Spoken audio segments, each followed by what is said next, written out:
Hi there. We're excited about gathering for worship, Lord willing, on Sunday morning, June the 7th. Obviously, things are going to be different, so we want to give you a little look at what to expect when you come back to the building. When you arrive, the front doors will already be open, so you won't have to touch anything. The other entrances will not be accessible at first, so this will be your only available entrance to the building. We are not going to require the wearing of masks, but if you can wear one, we certainly invite you to do so. And if you would like to wear a mask and you don't have one, we're more than happy to provide one for you. Now let's come inside and look a little further. While you're in the Mandarin foyer, be advised you will not receive a paper bulletin. You're welcome to bring your own electronic copy or your own paper copy of the bulletin you receive via email every Friday. Also, this Welcome Center will not have a host, but we encourage you to keep your name tags with you. Before you enter the auditorium, you'll be able to pick up these individual communion bread and juices. The bread and juice trays will not be passed during worship. An offering box will also be located in the foyer so that you can put your contribution there if you prefer to do that, as opposed to online or by mail. I imagine this auditorium layout looks kind of weird to you. Seats are arranged by pods of varying numbers so that you and your family can sit together while maintaining physical distance from others. So when you come in the auditorium, just find a pod of chairs that closely corresponds to how many people are in your family. So obviously, if you're coming as a single person or a couple, you're not going to want to take up seating for 5. And at the same time, if you come as a family of 5, you don't need to spread out and take up all the single seats that might be needed by someone else. Now, when worship is ended, you can exit through the front doors or you can exit through the auditorium side doors. And we hope you'll want to speak to people and spend time with your brothers and sisters you haven't seen in a long time.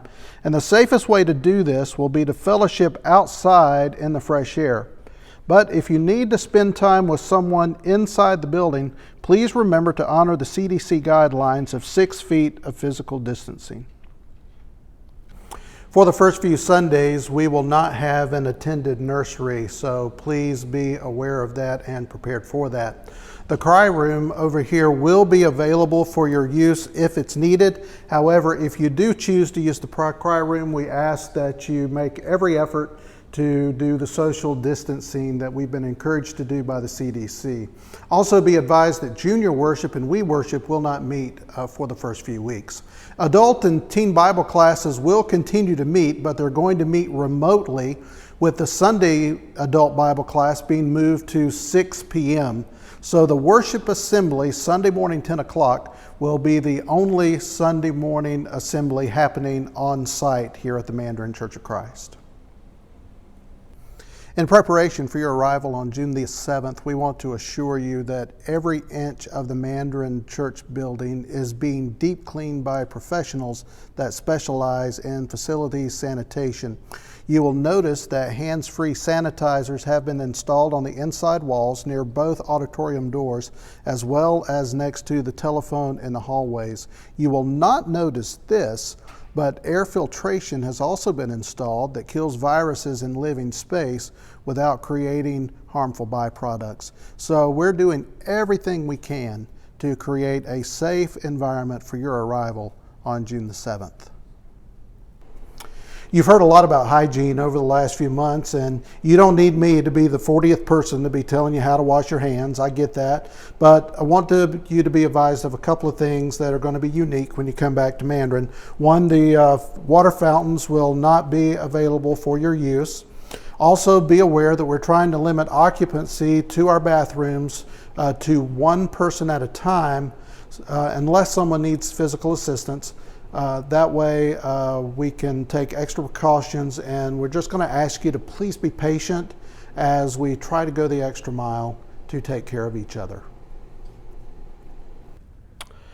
I hope you seeing and hearing how things have been modified will put you a little more at ease when you make your way back to the auditorium on Sunday, June the 7th, and for the weeks that follow. But before we finish, I want to make a couple of things very clear. First, An open building does not make us any more or any less of a church than we've been all along. You see, the church never closed because you are the church. And whether you can meet in this room or whether you need to wait for a while and live stream, you are still a critically important part of the Mandarin family.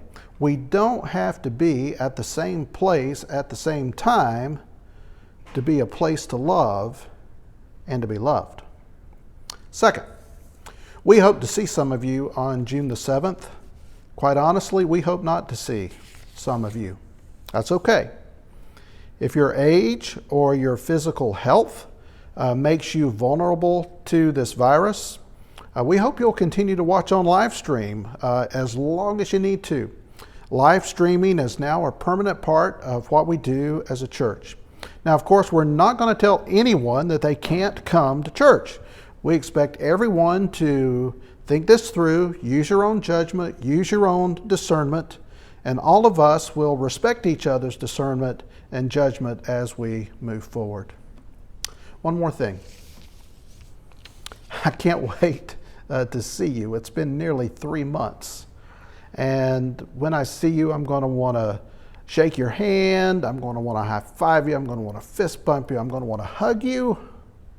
But I can't do that, at least not yet.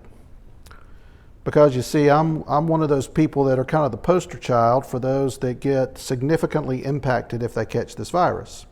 I have hypertension, diabetes, and some issues that make that the case. So I hope you'll understand that as much as I love you, I'm going to want to love you from a distance for a while. And I hope that you'll respect that and be the same way toward me. Last thing, I hope you're praying every day for your shepherds. They are guiding us through uncharted waters. I hope you're praying for all of those who have been affected by COVID-19, for any of those who have gotten this virus or family members have gotten this virus, people that have lost their jobs. Most importantly, I hope you're praying that God will be glorified as we go through this time in history. I love you. This precious right girl right here loves you, and she can't wait to see you either. And whether it's in person or live stream, we look forward to being back together on Sunday, June the 7th. May God bless you.